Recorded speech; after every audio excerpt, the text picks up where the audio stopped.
We have had the international experts in looking at the asset management, done a detailed asset management plan for the fleet as a whole and for each individual ferry. Every component of the ferry that has the potential to fail has been taken through what's known as a bow tie analysis, which looks at potential causes of failure, the actual event, and then the remedies for those, introducing what's known as fracas, which is a systems engineering approach to each of these matters. So insofar as is practical, with the fleet we have a very sophisticated asset management system in place. The fact is that they are old ferries, and therefore there will be, they just have a greater potential prospect of failure in certain areas. Now, those failures are normally minor and they are detected, and you simply have to cancel a sailing. It's not great in terms of customer, but basically you're doing that, you're finding the fault and fixing it. And the one in the Sounds the other night was a classic example of a fault being found, detected, hold for a while, you fix it, and you sail and you're fine again. Okay, what is... Tony, can I just say, this is David Gordon, and this is Chris McKenzie. I should have pointed out which was which. Sorry, I got that from your written introduction. Well, it's there, but you can't tell just by that. And one was so I assume the other was the other. But anyhow, Just want to be helpful. thank you, Minister. We've seen Dave at least many times, and Chris, congratulations. Can I ask, please, what is the budget for the maintenance of the current fleet? I cannot give you that off the top of my head, but I do know that we are appearing in front of this committee in a week's time. Okay, so you'll have that available. And that answer will be available. And Duncan Roy, who's the head of our island, will have those detailed numbers. No problem. Thank you.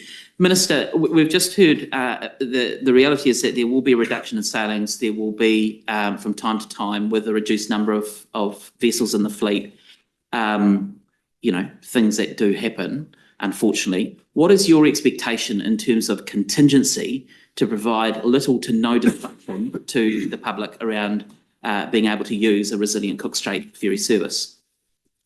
The ability to provide no disruption in the circumstance which we're operating, it would be just utterly over-optimistic. But there are contingencies to handle the difficulties we might face in the interim when we get ready for 2029. What do you see those as? Well, you don't answer. Yeah, look, certainly. No. I'd like, this is a serious issue around, contingency planning. As Minister, what do you see as your expectation around contingency? Do you expect, for example, that the public should have to put up with ongoing regular disruption to service? One of the essential natures of leadership is that you pick people to do the job that you can trust to do the job, and you trust them to do the job, and that's why I've got Mr. Gordon here to answer the question. Okay. I think there's 2 points to do. Firstly, New Zealand's coming down to a 4-fleet ferry across the strait. That means our relationship with Bluebridge has to be very strong. We have to ensure, and it's a mutual thing. We can't have a situation where 2 of the 4 ships for the Cook Strait are in dry dock at the same time. So we will work and have worked closely with Bluebridge to ensure that we've got our dry dock and wet dock set up so that we're not at a stage where there's only 2 ferries operating. The next thing is both ourselves and Bluebridge have disruptions on occasions. We have a service which we do work with each other and say, if you've got an issue, then we'll take your customers and vice versa. It is an area where you'd call there is strong competition and sensible cooperation where there are events that can mutually affect us. So an overt reliance on Bluebridge? No, look, I think that's putting words in my mouth. There are 4 ferries crossing the strait. The 2 operators cooperate in terms of outages, and we look after each other's customers in the event of there being an issue. It's just sensible commercial behaviour. Can I, Minister, ask you about the provision for cancellation costs of the existing contract? Has there been a conclusion reached in terms of the repudiation of that existing contract? I think I've said for some considerable time that we're in negotiations, and until we know the details, it would be most unwise to say anything about that. So you can confirm that those negotiations have not concluded then? They're still ongoing? Well, most certainly, that's a fact, yes. Okay. However, can I just say, reality was we began in May of 2020 with our 401 billion proposal for 2 ferries. And when I finally got back, it was passed on Treasury's calculations and others, passing 4 billion. And where the cost of the ferries was going to be less than 20% of the total proposal. And so we were staring down the face of the Tasmania. We've got the ferries, we've got no infrastructure. I note that, you How many more do you got? one more on this Okay, one. yeah, cool. I know that your comments that are written here talk about the previous government on track to 4 billion, but it wasn't actually at 4 billion, was it? It was at 3.1 at the time, but the Treasury's forecast said it could go past 4 to 4.2 billion. If decisions were taken by that government at the time, those decisions were not taken. And so it's not accurate to suggest that that was something that could be taken. No, the government had made the decisions. It had contracted for 2 ferries. The consequence was that the infrastructure would never been ready in the first place and was going to blow out way beyond any cost told to anybody in the public at the time.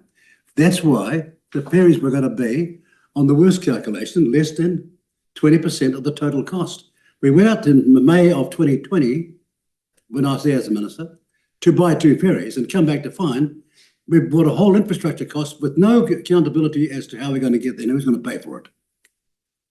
Okay. And I'm actually astonished that anyone is seeking now at this belated hour to defend that decision. Well, there's no defence. It's just pointing to the fact that, in your own language, you're saying was on track. This is a government that likes to talk about things being on track. This time it's got a reality to it. I guess there's an issue of where tracks go to. Can I just ask a couple of quick supplementaries? The first one of them is that the big areas of saving between IREX and what is now being proposed. And also I've put another part in that with the Aratiri. My understanding is talking to the Port of Marlborough that was pretty much attempting to do a live switch of, so keeping the Aratiri operating at one stage while trying to effectively use one wharf to switch or wharfing structure to switch between rail capable, non-rail capable, rail capable, non-rail capable, which came at a pretty sizable cost. So just interested, first of all, in that detail, but also in the where the big savings are likely to come from, particularly the port infrastructure, which is required to support. Well, others here are better able to answer the question than I, excepting what we've sought to do is to reuse as much of what is there now to fix up what has to be fixed up, and to end up with a more flexible system with 2 ferries that are actually going to have greater passenger, greater cargo capacity. Is that a fair summation? Yeah. I think what I'd say is the design of the ferries and the infrastructure has been driven by Wellington, in that we are reusing what is the old dry dock wharf that the Aratiri comes into at the moment. And by using the existing alignment, the vessel itself is being designed for an off-centre rail load, which is used in Europe. And then we can use the same thing over in Picton. Picton is in a different position. The original infrastructure was built for the Aramoana. It's lasted through to now. That has to be replaced. And so in Picton, we will replace the link span to match that of Wellington with an off-centre load. We're making savings in other areas in that, apart from some tweaks to the rail yards in both ends, we can use the existing rail yard. IREX had a completely different plan for the rail yards in Picton in particular. The other area that we are saving money is in the marshalling areas for motor vehicles, both passenger and freight trucks. So we are using the infrastructure that is there. We are refurbishing, replacing some key infrastructure, which includes the link span. And apart from that, we're not doing anything else. There are no terminal buildings, so the existing Wellington terminal will remain. And in Picton, the temporary terminal that is there will continue until someone replaces that in the future. So that's where a lot of the savings are being made. Because my understanding, when you said that sort of we were on track to have about 20% of the cost being the ferries themselves, and the other 80% being the infrastructure, that the lion's share of that was proposed to be in Wellington, with a much smaller share being at the Port of Marlborough. Yep. The Port of Marlborough is a bigger project. because we're basically rebuilding Rebuilding it, the yes. whole Yeah. foreshore area. Yeah. Ken? Yeah, thank you, Chair. You talk about savings in other areas being the onshore infrastructure. What's going to happen in Picton that will affect the township and others to actually build this infrastructure? How much are the people of Picton going to be displaced by having this work undertake, or is it minimal? Picton is not going to be affected by our project at all, apart from the overbridge that was always planned for Dublin Street. All of the changes in the township of Higton were done by IREX. Okay. And so we are not changing anything. We are using the existing railway line, the existing road access into the port, and the existing berthing structures. I'm sure that people will be happy to hear that. What proposals were floated for selling the Inter-Islander from the state books and having someone else run it? Why do we? Why is this, You would have to answer. Minister, why was the decision For the made? general notes there. Yeah. Why was the decision made to? Let me tell you why we're not making that decision. Because Bruce Allen in its 89 Ford's report announced in 1992 that the turnaround of railways was seen in between 36 and 38 million that year, forward for the next year to 100 million and rising going forward.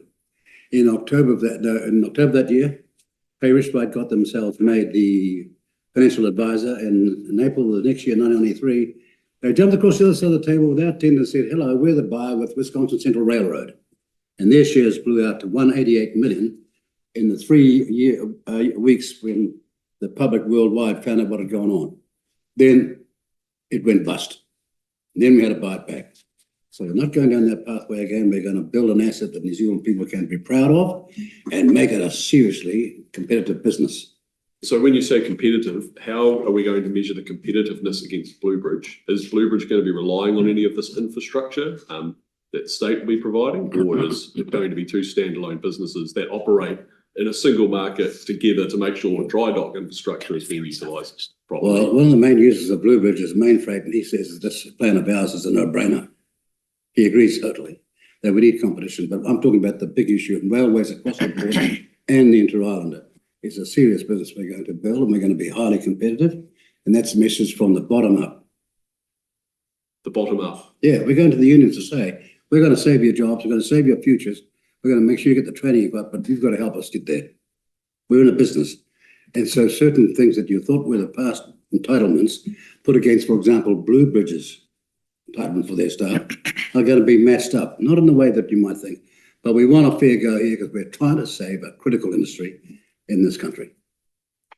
I think, colleagues, if we can manage to try and deal with the issues around the Inter-Islander first. And then we But I love the history to of general things ferry. here. Sorry, I love the history of things here because I don't want to make the same mistake again. pretty good. Tracy? Thank you. You're talking about negotiating with the union, and I know that you won't be able to provide any more details. I was just interested in that previous exchange. But due to the early withdrawal of the rail-enabled ferry, can you give us any information about what were the job losses based on that decision? We're still in the negotiations with the union about that, but the common sense suggests you go down from 3 ferries to 2, you have proportionate loss of jobs. The question really is whether there are people on the other ships, because people tend to stick with the ship, as opposed to floating between the different ships. There will be people on the K ships who may want to exit the business, and people on the Aotearoa who may want to stay around. So it is a bit more complex than simply saying one ship down, one crew gone, one set of crews gone. And have you had any advice about concerns about ensuring requisite, amount of talent and skills and expertise, and whether this decision impacts the future of building it from the bottom up and maintaining those services and I think skills? any decision that involves losing experienced staff brings in a certain amount of that risk. That is a risk that we have to manage. But I can't say that we will absolutely keep everyone who we really want to keep, and vice versa. We may lose some. On the other hand, there will be people who are on the Aotearoa who desperately have the skills and desperately want to stay in the quick straight business. So I'm basically we'd have to let that run its course through the union negotiations. Gillian? Thank you very much. I wanted to ask about retiring the Aratari several years before the replacement ships arrive. What impact is that going to have on rail freight between the North and South Island? Are you concerned about losing any customers during the time? Because clearly, and what will the impact be on the cost and time of moving containers by rail between the North and South Island, of doing the road bridging? I can answer that in a little bit of detail, but I'd suggest, Julian, that we're in front of select committee in a week's time with Right. Duncan Roy, who is the GM of Inter-Island, who will give a far more comprehensive reply than I can. What I can say is we aim to fight to keep every customer we've got. We can only do that by giving good service, running on time, and the Inter-Island's on-time record is in fact really good. We're 100% reliability over Christmas, and we're in the very high 90s for reliability. We've got to offer a service. Sure, we would run. It's much more efficient to put it on and off by rail than it is to unload it, road bridge it across, and put it on. So that's why we're delighted we still have rail ferries coming into service. We just have to work hard to keep everyone, and that's it doesn't introduce extra costs. We're talking with the key customers about who should bear that cost for that period. And what's the capacity of the ferries that will be running in the interim to carry containers relative to with the Aratari? Well, we don't have rail freight capacity anymore, so we are taking we'll be using truck deck for the rail freight. For most of the year, we're not running at 100% full, so therefore we will be, the ferries will be fuller. It will be harder to get a slot on both ourselves and Bluebridge, simply because there is one ferry down. Having said that, there is sufficient capacity to carry the volume we currently carry. Was there an option to run the Aratari longer? No, and maybe Chris can answer this a little bit better, but the port build program that is in place requires the Aratari dock to go. So there is no choice. And Aratari is not configured internally to be able to load lots of freight because it doesn't have an internal ramp. So it's just not suited to be a roll-on, roll-off freight ship. And when the replacement ferries, which are still not under contract, right? I mean, do we have a contract for the replacement ferries yet? No, as I said, we said in the paper, they are bidding yards, and when the matter's finalised later in the year, we'll let you know immediately. So, but can you guarantee that they will be rail-enabled roll-on? Well, look, with respect, this is as clear as daylight. It's been here for months. It's going to be rail-enabled. Okay. That's what this whole the conversation and option was always about. Do you know what We don't put out press statements for a joke. We put it out because we mean business. Any more?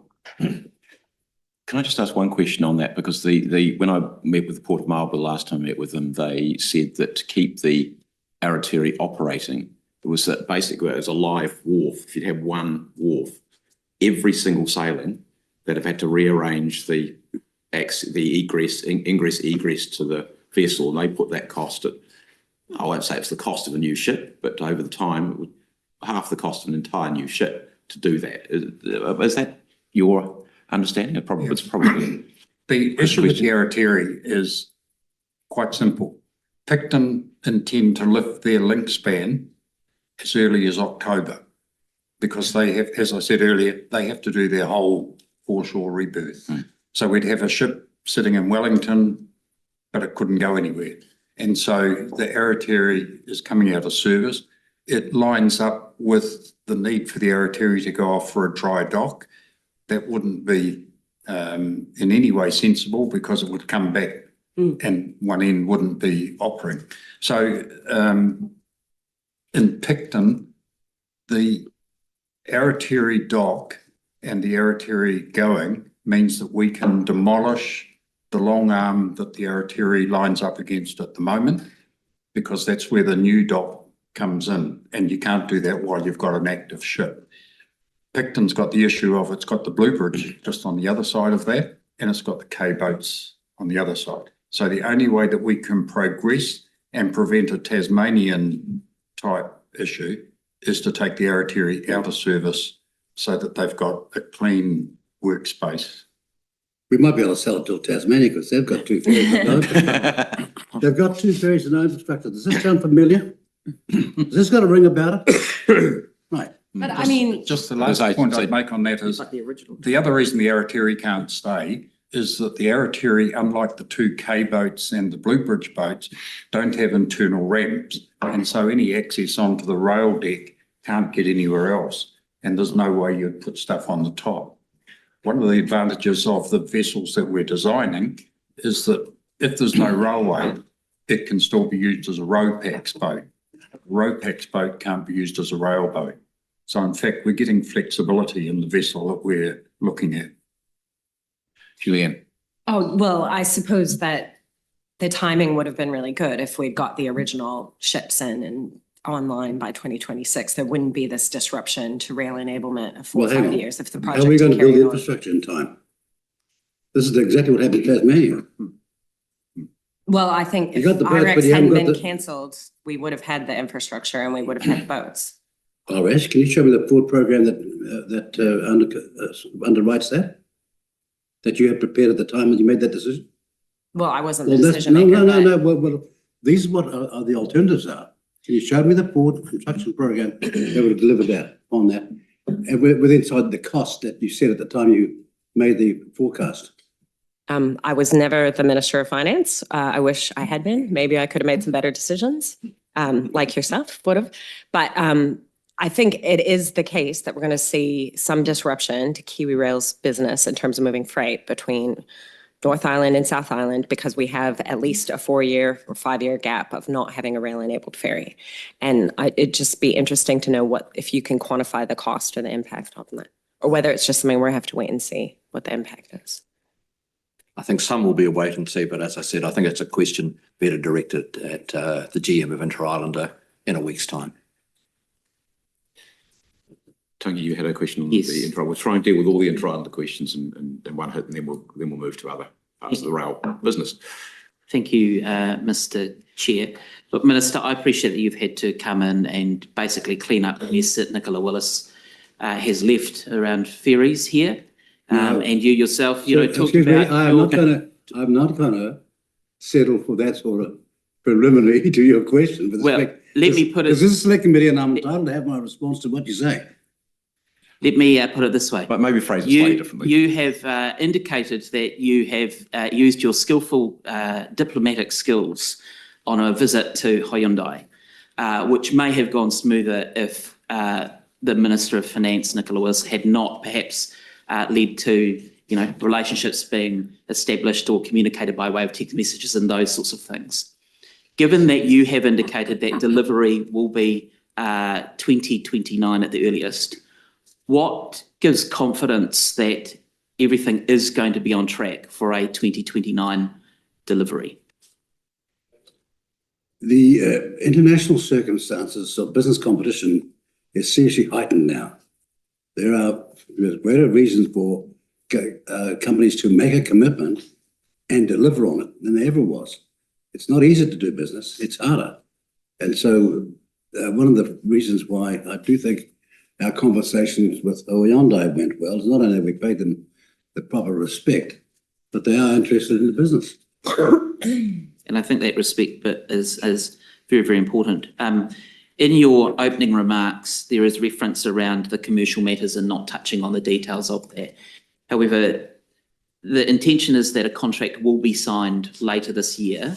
Can I just ask that the question is everything on track, and is there some confidence in basically being able to sign that contract with whoever the preferred provider will be at that time? Maybe that's a question. The answer to that is yes. The ship's program director, along with 3 international partners, because we don't have maritime lawyers and ship brokers and so forth in New Zealand, they have visited the 6 shortlisted shipyards that we advised previously that there were 6. All 6 shipyards have given an undertaking that they will deliver in Q1, Q4 of 2029, provided a contract is signed between Ferry Holdings Limited, the government and the shipyard by the end of this year. We are aiming at the moment to be slightly ahead of that, and we are slightly ahead of it at the moment in that a result of those visits, the information is already coming back into Ferry Holdings on what their detailed proposals are. So from Ferry Holdings' perspective, you're confident, Minister, one of the partners that do need to sign up on that is the government. From your perspective, are you confident that the government is on track to be able to hold up its end of that particular bargain? Look, I'm not trying to duck your question because it's an interesting question. But if somebody got before you and said they gave you absolute guarantee, that person wouldn't know anything about business. But am I confident that we're doing the maximum we can in the climate we can to get a contract? Yes, I am. Can I just ask about sequencing? So you're in the process of negotiating now. Do you think there will be, once we have the ships or like the contract for the ships and the design, some need for investment in port side infrastructure that will be related to the final design of the ships? Or can you make decisions about that without having the contract for the ships? Look, we already have, but perhaps you could answer that. We are not signing a contract for the ships until we have the commercial arrangements with the 2 ports. And so we do not want A, to get into a Tasmanian situation, or B, get into a situation where we have a vessel that can berth in Wellington, but we haven't finished Picton. So we are working with the 2 ports, along with Kiwi Rail, on ensuring that when we go to a contract with a shipyard, we have the same confidence in the 2 ports delivering the berth for the 2 ferries. And is the expectation that the ports will fund any changes to portside infrastructure? The commercial arrangements for the ports are still being negotiated, and so until that's finalised, we won't be giving any numbers on either what the Crown or the ports are contributing. So the answer is yes, but to what degree? We cannot at this point disclose. Yes. Yeah. And can I just ask, and perhaps this was covered earlier, but in terms of the previous contract with Hyundai, has there been a cancellation or a break fee that we've had to pay with it? We've had that. Yeah. Well, but part of the Hyundai operation cost, some of the utilities have been saved for our future purpose. And that's not being factored in by a lot of people talking about the total cost. So what would you put the total cost at right now? Oh, well, let's say we're in negotiations. Okay. Do you know anything about business? You announce the deal when you're completed, not 1 minute before. Can I just ask, so Dan. Thank you, Mr. Chair. Thank you, Minister and David and Chris. Related to the previous questions, if you fast forward a year from now, what for New Zealanders, what can they expect in terms of key decisions that have been made by yourself, Minister, or Cabinet regarding port infrastructure, regarding the ferries? Give us a sense of what New Zealanders may be able to have confidence in. I know with respect to your comment about business, it might be difficult, but fast forward, give us a sense of key decisions and milestones that you're working to. Can I say, I'll ask one of my witnesses here to answer that question. If you say fast forward for a year, no, fast forward for half a year, because that's the level of programming we've got out of the system framework in. Yep. In answer to that, there will be a ship's contract and there will be a commercial deal done between the 2 ports. And that is the major decision of Ferry Holdings. Ferry Holdings may very well look different in 18 months' time because we will be in the process then of the construction, the ships will be being constructed and so forth. And so there may be a slightly different configuration to Ferry Holdings itself. So there will be no decisions post the end of this year that will need to be made by either Ferry Holdings or the government. There will be some other options that we will be looking at. We'll be working with KiwiRail and Inter-Islander on the operational requirements of the two ports along with the vessel.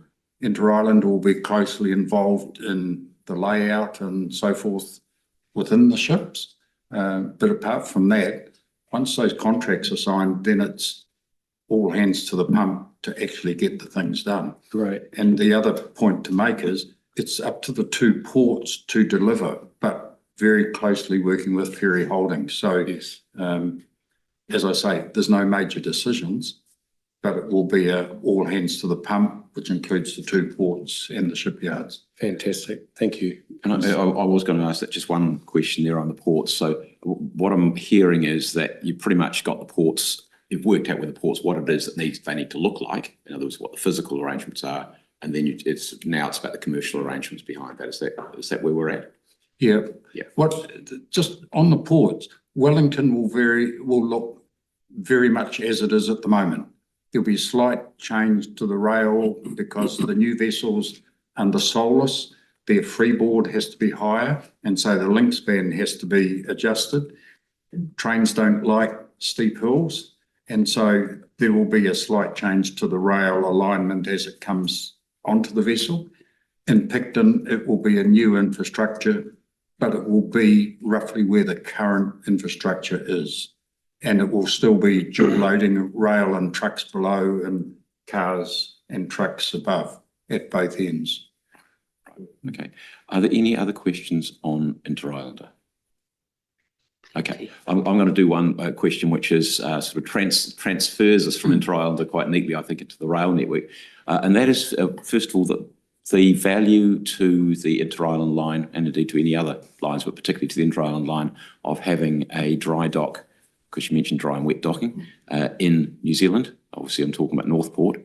So that's the first part of the question, is what does that look like in terms of value for Inter-Islander as a business? And the second part is, how are we going in terms of delivering the rail line to Marsden Point to support that? And are there any issues around, making sure we've got all the land and the design and all those sort of things sorted out? Because I understand there is some small issue there. Well, actually, I was alarmed to see on television New Zealand a statement out of Takahiwai, all the Takahiwai people in that part of Marae, that their land was being taken off them for this construction of a railway between Oakley and Marsden Point. What was astonishing about that was it dramatically wasn't true, and they haven't even made the effort, TV1, to find out the facts. Amongst other things, the Minister of Rail is actually connected to that Marae and knows the complainants' parents and uncle who used to be on the Whangarei Council. Sure, that'll get sorted out then. No, it's not the point. There's TV1 running this full-scale story about the land being taken off them when all the documentary evidence is of them being told in 2020 that this is not going to happen. That this meeting was consulted on then, and by 2023, all the advice was, no, it's not going to happen. We've found an alternative route, so we will not be touching your land at all. So there's TV1, owned by the taxpayer, running a story that's total fiction and damaging to railways. And railways is utterly an innocent party. And the value of the dry dock to the Inter-Island line? I think it's immense at the present. In a way, it's astonishing that New Zealand, as a maritime nation, doesn't have a dry dock. We have in the past been using both Sydney and Singapore. Sydney dock gives preference to entry ahead of civilian ships, and you can be bumped at any notice. Now, you can't run a scheduled ferry service if you've got something booked and then it sits outside. So we have to steam up to Singapore, and through that excellent service, really high technology, etc. But to have a dry dock in New Zealand would be of great value to us. We'd, excuse the pun, be an anchor customer. Thank you. Okay, opening up for other questions. Yeah, go for it. Yep. Just on that, has there been any advice sought around dry dock and potential costings for that as a proposal? The dry dock is being driven by MB. It's not something being driven either from Transport or KiwiRail itself. we've been providing advice about, well, how big would it need to be and the rest of that, but not in terms of that. It's not our project, unfortunately. Try dock. Can I just say, going forward, if you look at shipping and listen to the experts like Maersk and others, Tauranga has got a temporary purpose, but the big one in the future is Northport because of its depth and its land area. And for what it's worth, it's up to this committee to make its own decisions here. But a briefing from Maersk as the future transport needs of this country on the water wouldn't be the worst idea. I mean, these people are serious international experts. Well, we will know, I think, that we are, as a committee, we've resolved to conduct an inquiry into the maritime sector and ports. Maersk will certainly be one of those organisations we want to be talking to. Absolutely. I think I had a sup over here and a sup over there. No, that was my sup. I have a new line. Okay, in rail, but well, dry dock, okay, away we go. Oh, no, mine's not dry dock. It's a Okay, right. Are it's there a any other subs? rail and inter-island ferry related. I thought we dealt with it. I know, it's a bridging one. Last one on Inter-Islander, and then I've got I've used Cam and then. Mr. Chair, Okay. I've been So hang on, wait. requesting So- the question since the first minutes of the meeting, but I don't know why my pecking order being delayed. No, I was trying to deal with the Inter-Islander first. It's okay, we'll get there.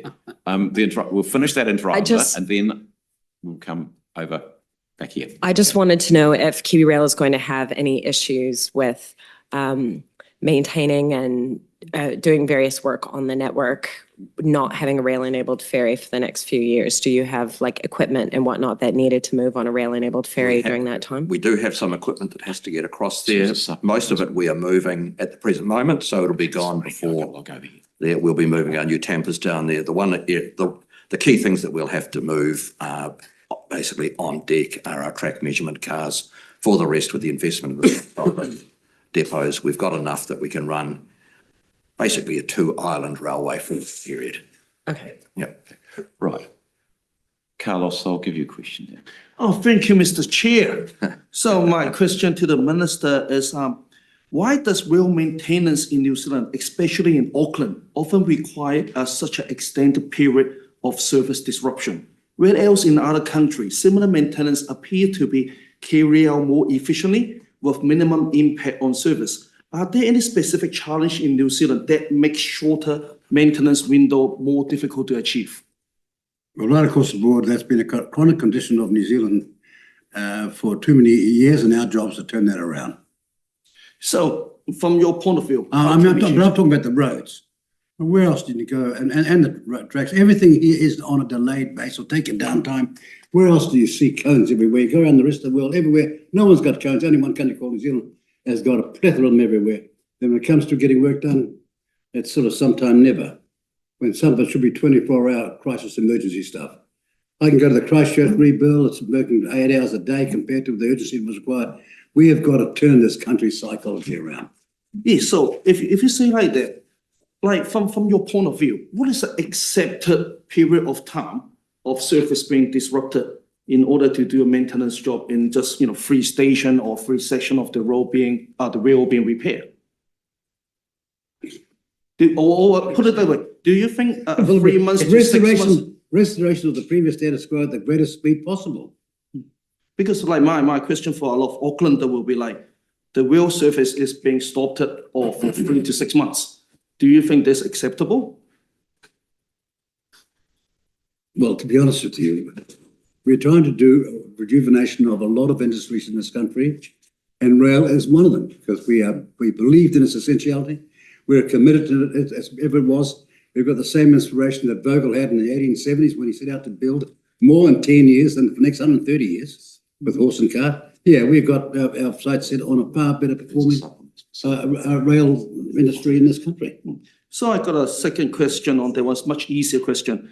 A second harbour bridge crossing have been, being discussed. Do you see the possibility of including a rail or train service across the harbour, or given the needs of more sustainable or efficiency transport option? Is there any being seriously considered as part of the long-term infrastructure?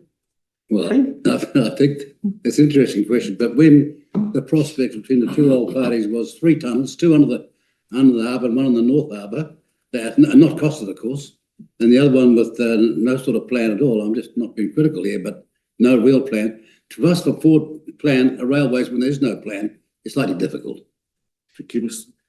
Okay, Tony, and then Ken. Those questions shouldn't come off allocation for opposition parties, although those sort of questions we'd ask. What we're doing our job as an MP here. Well, at least we like having questions that are being good questions to be asked. Nice.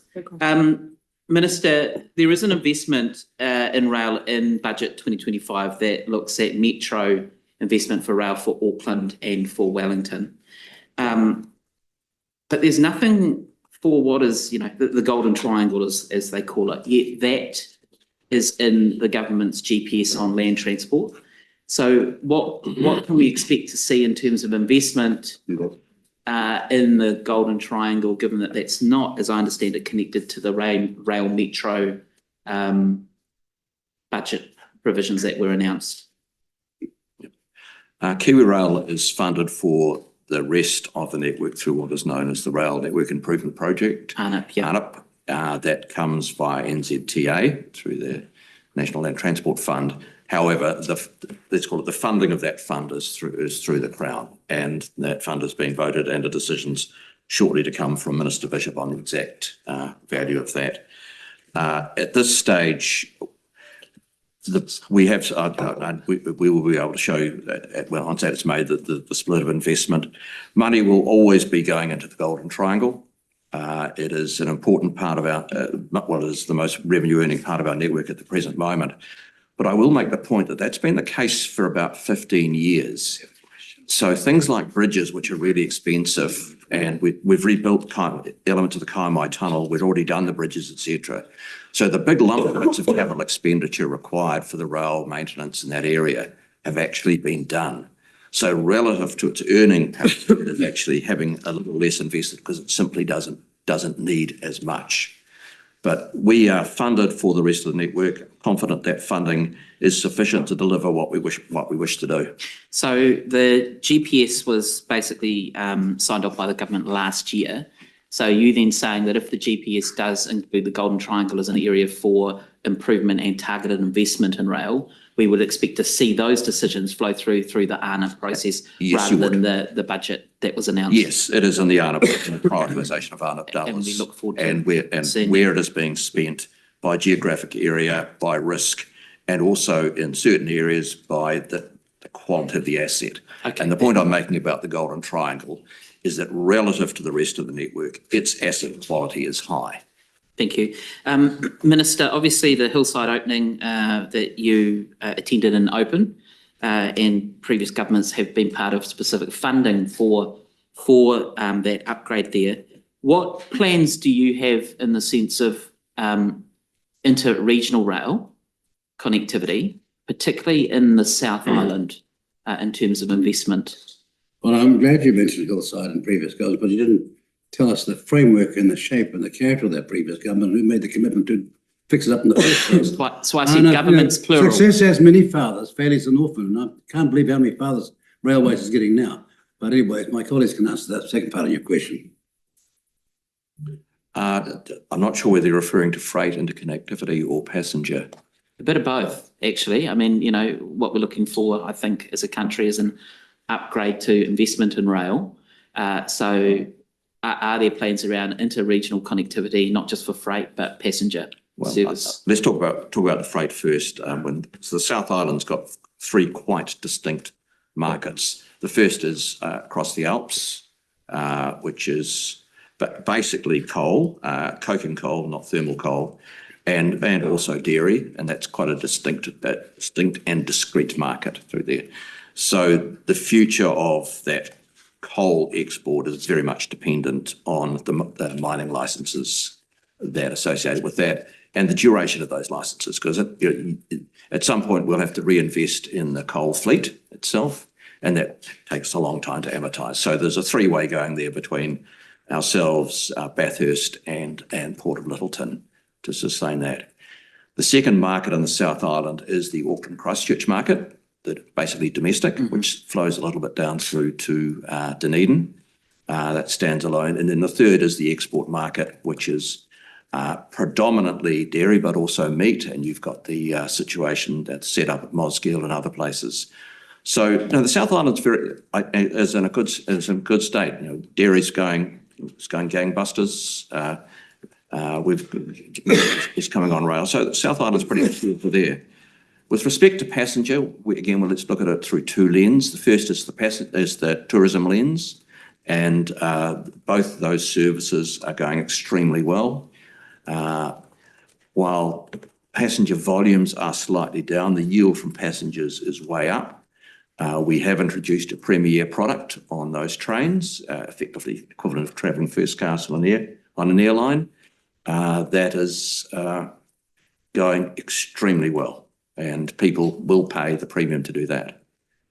If we look at commuter rail, there is the proposal from within Christchurch for the Rolleston, for services Rolleston and through to the north. That is something that's in its nascent stages. We'll see how that turns out, and obviously it's been promoted by the local councils, as was done with Te Huia, and we'll obviously give them the support they need to take that through to business case.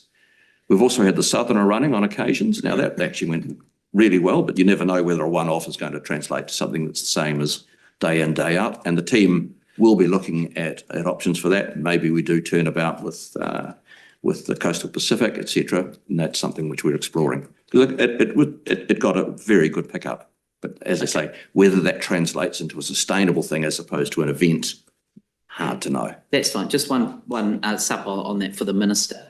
Given the return of the Southerner service, is that something as Minister that you would like to see investment directed towards to ensure that connection between Christchurch and Dunedin? Yes, seriously, yes. Yes? Yeah. But also, don't overlook the fact that there's a whole lot of employment being reoffered to New Zealanders when the situation looked hopeless, when we were downsizing. It's turned around now. We're building a whole lot of our own equipment ourselves, both in the North and the South Island. I think that's fantastic. Supplementary. Yeah. Thank you. Just on the freight, thank you for that breakdown in the South Island. It's encouraging. I'm just wondering about the statement of corporate intent for KiwiRail. Will that, I know that's pending, will that reflect a focus on freight and, what's your expectations there? I simply can't answer that until the statement of corporate intent has been approved by ministers. It's not something I can comment on. Okay, thank you. Okay, I think I had, was it SUP on this one? Yeah, okay. You talked about the Rolleston to Rangiora business case, and it being modelled on Te Huia. Auckland to Hamilton population slightly different than Rolleston to Rangiora. How, I don't want to preempt, obviously you're just at the very, very beginning of agreeing to look at developing a business case. But does that, so KiwiRail's happy to partner with the local regional councils to establish what that? we've said is that if they come for us for information as to what it would cost, what the train paths, etc., would be, then we will absolutely help them provide that. Ultimately, the running for these regional services has to be made by those regional councils. And with all these regional services, we're supportive, but the stance we take is we want to make sure people go into it with their eyes wide open as to what it will cost and what, if it grows, what the growth path is and what path is and what the investment for that growth path is. I think we just don't want to go on optimistically. Asking on behalf of Christchurch, I'm we'd sure be you very are. excited to see some movement in that direction. Can I just ask a question on that? So, because in the Wellington region, we've got the Capital Connection, or you might argue the Wairarapa line as well, but which are slightly longer distance, but are run in one of them by KiwiRail, one by Metlink. Auckland Te Huia is run, or Auckland Hamilton Te Huia is run by KiwiRail on behalf of, effectively on behalf, subsidised by, bit by the Crown and bit by the region. It's a bit of a mixture. Have you got any observations on just what's the right model to run these kind of, and when you're talking about Christchurch and et cetera, is there an optimal model around these, the way in which these things are run? One of my colleagues can answer that question. Right. We're working on it. That's the reality. We're trying to get ready by the end of this year with the optimal model. That's the MROM model. I think generally, if you have a passenger service which is coming into a centre, it's better that it is integrated with the thing. So it probably makes more sense for something like the Metlink brand to contain the lot. And certainly the investment in regional trains you would see being more likely run under the Metlink brand than KiwiRail doing a bit of it and someone else doing the other. So it makes Auckland a bit of an outlier in terms of Te Huia not being run the AT brand sitting on it. And they've not been terribly supportive of it. It's been Waikato that's driven it. It's like a big smile there. Yeah, it had to get going some way. I think the Te Huia is an interesting one because it is diesel hauled, and that means it cannot fully integrate with the Auckland network as a whole. Basically, it can't go onto the City Rail link, and in fact stops at Strand. So until you've got something that can actually be part of the whole, you can make sense of it being slightly disaggregated. Okay, so Julian. There was money in the budget last year, I believe, for a business case for electrification of the North Island main trunk and possibly out to Tauranga. Where's that at? Our objective is to bring that proposal back around December. We've made very good progress on that case. Can I ask the minister if he's supportive of full electrification and what benefits that could bring both to passenger and I'm freight? supportive of every smart idea that works and totally opposed to stupid ideas that are experiment. Okay. Cam. Thank you, Chair. I have a question about how does KiwiRail's, how do you see, it might surprise people that NZTA is the regulator, but it makes a lot of sense for the rail safety team. How do you find working with their rail safety regulation team? Do you think that they have sufficient knowledge? They have the expertise that goes back, in some cases, to locomotive licensing? I'd be interested to hear how you feel about that. It looks like somebody was very keen to answer. No, that's absolutely fine. I mean, the NZTA rail regulation and NZTA, the funder, it is in a way a slightly odd coexistence within the one organisation. They manage that separation extremely professionally. We work with them. We have strong conversations with them on occasion. There are people within there who have deep rail knowledge who we respect and have those discussions. The relationship between a regulator and an operator has always got to be slightly arm's length, and I think it's appropriate. Cool. So, I mean, you guys being the largest rail operator in New Zealand, you have some knowledge and ability to deal with the regulatory team. Do you think that someone who's operating, say, a small business for tourism purposes on a line that's not used by anybody else should be facing the same hurdles that you are? Say, one of the groups in New Zealand that do tours on no longer used rail lines, they should be facing the same level of regulation. That's an interesting question. On the issue of safety, yes, the answer is precisely the same sort of restrictions on safety. But on other issues, well, now you're talking about a political decision on charge to this or returns to the state. And those are ideas that obviously a forward-looking government would be prepared to consider because you want to use the utilities that are there to the max if you can. Yeah. Because if you can take people from on a tourism venture, you're taking somebody who's there for a break and holiday, but you also bring commerce with them because they become patrons and customers and clients in small towns or in holiday areas. So yeah, I think we've got to have a very open mind about that. It's good to hear you say that, Minister, in supporting the reasons that you do. Can I add to that? The one other thing you've got to remember is that lines like Glenbrook, Wicked Pass, Dunedin Rail, actually for periods of the year carry more passengers than KiwiRail carries. And so you have got the same number or increased numbers, and they require the same sort of safety as running on a main trunk line. Yeah. And so the question's about the ability of smaller companies to be able to resource that, but that's fine. The other question that I had, do you feel that Railways is a good partner when negotiating new amounts for licence to occupy land? That's land that a farmer or a business owner or even a council is having to manage or look after next to the railway line? Yeah, I believe that we are. We are required to take a commercial approach to our land holdings and earn revenue from that. We have a number of leases. The bulk of our leases are close to grace and favour, very low rental, just occupy a bit of the corridor. But it takes some management to do it. When it is a fully commercial lease for a piece of for an area of land which could be used for other things, I think we're entitled to charge a commercial rent. Of course, and you should. But how do you measure what you're doing? How do you compare it? What sort of policies have you got in place to make sure that is a fair commercial rate? I guess it's a market and it's a competitive market. People either pay it or they don't. It's often not a competitive market. You're talking about a piece of land that's isolated behind another piece of land. Often there's only one potential leaser. So what's the sort of process in place to manage that? Well, the counterfactual is if we aren't able to lease it, we don't get the income. So we've got the incentive to reach an agreement as well. We are at time. Thank you very much for answering all the questions. Good interchange, and really appreciate that.